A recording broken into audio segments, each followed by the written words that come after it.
పవన్ కళ్యాణ్ అనేది పేరు మాత్రమే కాదు, ఓ ఎమోషన్. చాలామంది అభిమానులు, అనుచరులు చెప్పే మాట ఇది. రాజకీయ నాయకుడు కాదు, రాజకీయం తెలిసిన నాయకుడు అని పవన్ గురించి గర్వంగా చెబుతుంటారు ఫ్యాన్స్. దానగుణం, సమస్యలపై స్పందించే తీరు రాజకీయాలకు అతీతంగా ఆయనను నిజమైన లీడర్గా నిలిపింది. ఈ క్రేజే కోట్ల మంది అభిమానులకు కారణమైంది. ఆయన మాటను శాసనంగా మార్చింది అనే అభిప్రాయాలు కూడా ఉన్నాయి. ఆయన ఓ మాట అన్నా, ఓ నిర్ణయం తీసుకున్నా ఆ రేంజ్ ఇంకో లెవెల్ అంతే. అదే ఇప్పుడు ఎన్డీఏకు కలిసి వస్తుందా అంటే అవుననే సమాధానమే వినిపిస్తుంది. అందుకే పవన్ కళ్యాణ్కు ఎన్డీఏ ఎక్కడలేని ప్రాధాన్యం కల్పిస్తుంది. కూటమిలో ఒక్కడిలా కాకుండా కూటమికి ఒక్కడిలా చూస్తుంది. ఢిల్లీలో ఆయన చక్రం తిప్పడానికి కారణం కూడా అదే. పవన్ కళ్యాణ్ జాతీయ రాజకీయాలపై ఎక్కువ ఆసక్తి చూపుతున్నారు. ఇటీవల ఆయన జాతీయ రాజకీయం గురించే ఎక్కువ స్పందిస్తున్నారు. బంగ్లాదేశ్లో హిందువులపై దాడుల గురించి స్పందించారు.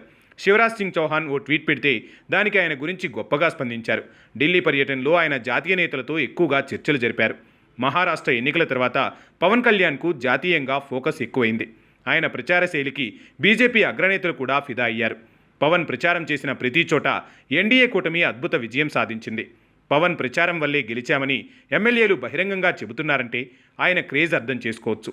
పవన్ను రాష్ట్ర స్థాయి కంటే జాతీయ స్థాయిలో ఫోకస్ చేస్తే బాగుంటుందని అనుకున్నట్లుగా తెలుస్తుంది. తిరుమల లడ్డూ ప్రసాద నెయ్యి కల్తీ వివాదం సమయంలో పవన్ కళ్యాణ్ పూర్తిస్థాయి హిందుత్వ నేతగా తెరపైకి వచ్చారు. వారాహి సనాతన ధర్మ డిక్లరేషన్ కూడా ప్రకటించారు.